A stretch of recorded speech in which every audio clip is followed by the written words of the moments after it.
Assalamualaikum warahmatullahi taala wabarakatuh. Uh, Nama saya Muhammad Alif bin Muhammad 032448. Pada hari ini saya akan membentangkan subjek tasawuf bandingan dalam tajuk Al-Kharaziyah. Okay, pertamanya, apabila kita bercakap tentang satu tajuk ataupun satu keadaan benda itu, semestinya kita ingin mengetahui siapakah yang benda yang kita bercakap itu, apakah benda itu. Dan Al-Kharaziyah ini ialah nama ataupun gelaran kepada sekumpulan manusia yang menjadi anak murid ataupun pelajar kepada Abi Sa'id Al-Kharaz. Dan Abi Sa'id Al-Kharaz ini adalah orang yang mengemukakan ataupun membicarakan tentang Al-Fana' wal-Baqa'. Tetapi Abi Sa'id Al-Kharaz ini bukanlah orang yang pertama yang menyentuh dalam hal Al-Fana' wal-Baqa', tetapi beliau adalah orang yang pertama menyentuh dalam hal definisi dan uraiannya tentang Al-Fana' wal-Baqa'. Jadi musannif kitab ini ingin memperbetulkan pengamal-pengamal tasawuf atau pecinta tasawuf dengan menggunakan pandangan Abi Sa'id Al-Kharaz. Seterusnya, kita lihat pada maksud secara literal, yakni secara bahasa tentang Al-Baqa' dan Al-Fana'. Al-Baqa' ini adalah sesuatu yang kekal secara dapat dilihat. Itulah yang dimaksudkan dengan Al-Fana', Al-Baqa'.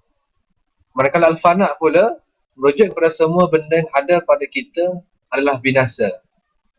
Seperti mana firman Allah Ta'ala, Bismillahirrahmanirrahim, ma indakum yanfadhu wa ma indallahi baqin. Baqin itu bermakna sesuatu yang kekal secara dapat dilihat. Itulah makna secara bahasa atau literalnya. Manakala kullu man 'alaiha fanin, kullu man 'alaiha fan wa yabqa wajhu rabbika dzul jalali wal ikram. Kullu man 'alaiha fanin. Fanin itu merujuk kepada fana. Semua benda yang ada pada kita adalah binasa. Itulah maksud secara literalnya. Manakala maksud dari sudut pandangan tasawuf pula, aspek ilmunya ialah dari segi ta'rifannya ataupun maknanya. Itulah dimaksudkan dengan Al-Fana' wal-Baqa'. Aspek halnya ialah aspeknya ialah penghayatan seseorang yang memiliki sesuatu hal itu. Dalam konteks tasawuf ini ada dua maksud khusus, iaitu maksud ilmunya dan maksud aspek halnya. Dan dua aspek inilah terjadinya perbezaan makna kepada Al-Fana' wal-Baqa'.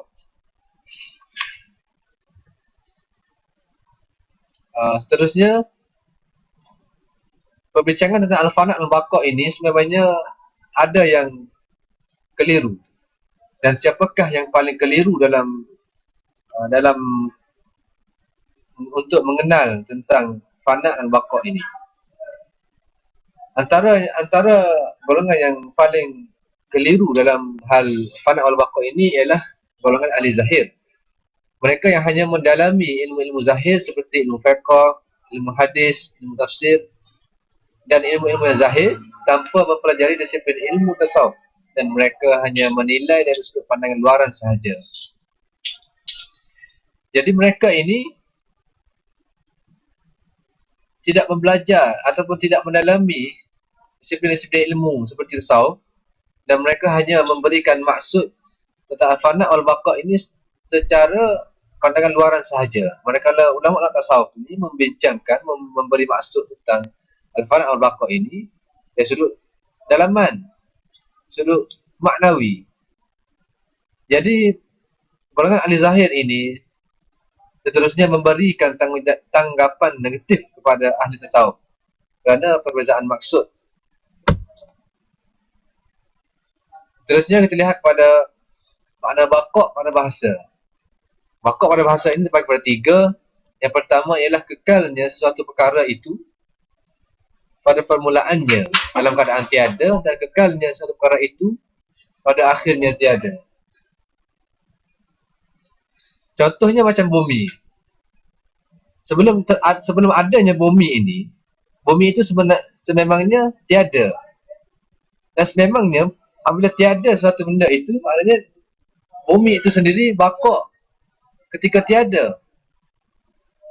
Dan apabila diadakan bumi ini, maka bumi ini akan mengalami akhirnya, iaitu hari kiamat, dan bumi ini sekali lagi akan kekal pada akhirnya, iaitu kekal baqa' apabila hari kiamat. Yang kedua, kekal sesuatu perkara yang dahulunya tiada, kemudiannya ia diadakan dan dikekalkan. Contohnya syurga, neraka dan sebagainya. Syurga dan neraka ini memangnya tiada, tetapi Allah SWT menciptakan syurga dan neraka ini. Dan Allah Ta'ala berhak untuk mengekalkan syurga dan neraka itu. Itu yang dikatakan kekal satu perkara itu yang dahulunya tiada, kemudian ia diadakan dan ia dikekalkan. Seterusnya, kekalnya zat dan sifat Allah Subhanahu Wa Ta'ala. Nah, baqa' yang dimaksudkan di sini ialah baqa' zat dan sifat Allah Subhanahu Wa Ta'ala. Maksudnya fana pula. Fana dari sudut bahasanya atau teorinya, ilmunya iaitu binasa. Contoh pada hari ini, kita melihat kehidupan kita sendiri. Hari ini kemungkinan kita hidup dan kita boleh makan, kita boleh minum. Tetapi boleh jadi esok kita akan mati. Jadi itulah yang dikatakan fana. Ini adalah cara pemahaman secara literal. Terusnya, ahli falsafah pula mengatakan bahawa pandangan mereka mengatakan bahawa alam ini adalah sebagai suatu fenomena untuk menunjukkan Allah SWT itu ada ataupun sempurna. Alam ini kekal, tapi tahap kekalannya itu rendah sedikit daripada Allah SWT. Ini adalah pandangan salah. Ahli falsafah mengatakan bahawa adanya bumi itu, adanya alam itu menunjukkan kepada lengkapnya Allah SWT. Tapi dalam akidah Ahlussunnah wal Jamaah, alam ini baru. Buktinya alam ini berubah-ubah, ada siang, ada malam. Jadi, yang mengubah kepada siang dan malam itu semestinya memerlukan pencipta. Dan di sini dah dimaksudkan bahawa dalam akidah Ahlussunnah wal Jamaah yang menunjukkan kepada adanya Allah, adanya alam diciptakan oleh Allah SWT. Seterusnya, kita lihat pada pemahaman akidah pula. Alam ini baharu, buktinya seperti saya kata tadi, buktinya berubah-ubah, jadi memerlukan pada pencipta. Maka penciptanya ialah Allah. Dan alam ini ada awalnya dan ada akhirnya. Terusnya kita lihat pada ahli wilayah pula. Ahli wilayah ini adalah merujuk kepada ahli sufi yang mencapai atau mempunyai tahap yang paling tinggi dalam mengenal Allah Subhanahu Wa Taala. Jadi mereka ni telah sampai ke peringkat tertinggi dalam mengenali Allah Subhanahu Wa Taala. Mereka tidak memerlukan lagi kepada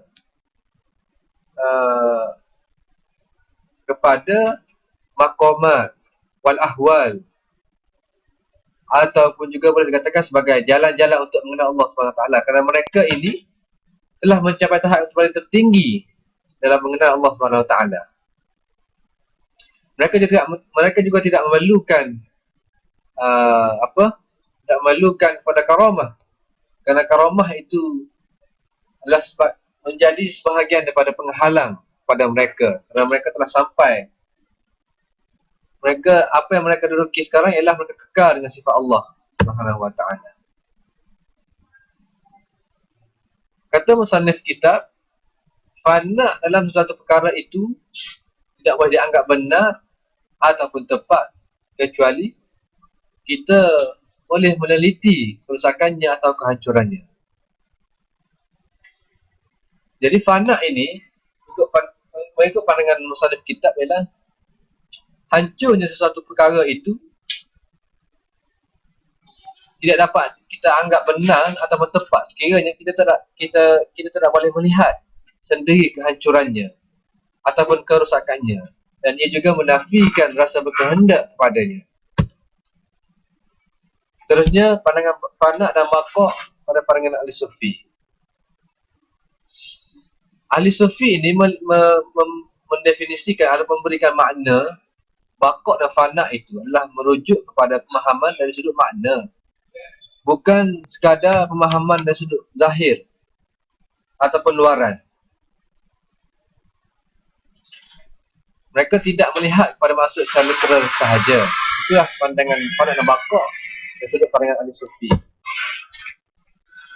Kata musannif lagi, ada yang mengatakan bahawa maksud fana itu ialah kita terhijab daripada melihat sesuatu itu. Contoh, kita datang kelas ini dan kita dapati kelas ini tiada. Sedangkan kelas ini ada. Dan kita tidak rasa ada manusia dalam kelas ini. Sebenarnya, fana ini adalah kita datang ke kelas tapi kita tidak menimbulkan rasa ingin belajar. Rasa ingin belajar itulah yang dikatakan fana. Tapi kelas itu sememangnya baqa'. Perkara yang dirasakan itu sebenarnya fana. Kerana kita telah menghilangkan rasa ingin belajar itu dalam diri kita, sedangkan kelas masih ada. Jadi itulah yang dikatakan fana. Jadi pandangan yang di atas ini adalah pandangan yang salah. Fana dan baqa' ini tidak merujuk pada sifat kasih dan benci dan sebagainya. Seterusnya ada yang mendakwa bahawa apa yang dimaksudkan dengan fana ialah kadang ianya hilang secara menyeluruh atau binasa keseluruhannya. Ini juga adalah pandangan yang salah. Ini menunjukkan bahawa pemahaman tentang fana dan baqa' ini adalah sekadar pandangan zahir, bukan pandangan dari sudut maknanya ataupun dari sudut dalamannya. Seterusnya kita lihat pada mazhab Hasyawiyah. Mazhab Hasyawiyah ini ialah satu mazhab akidah Islami, tapi yang menyeleweng. Dikenali sebagai Mujassimah dan Musyabbihah.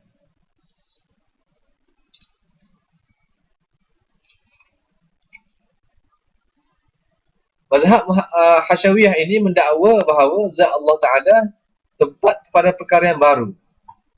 Benda yang baru boleh berlaku pada zat Allah Ta'ala. Sedangkan pada pemahaman kita tentang akidah, dalam akidah Ahlussunnah wal Jamaah ini sebenarnya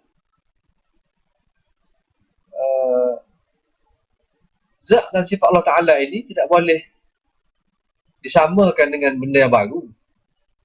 Dan benda yang baru itu tidak boleh diletakkan ataupun tidak boleh berlaku pada zat Allah Ta'ala, sebab ianya kekal, baqa'. Jadi pandangan ataupun ujahan yang dibuat oleh mazhab Hasyawiyah itu adalah sebenarnya salah dan terpesong daripada akidah Ahlussunnah wal Jamaah. Itulah antara pandangan-pandangan salah tentang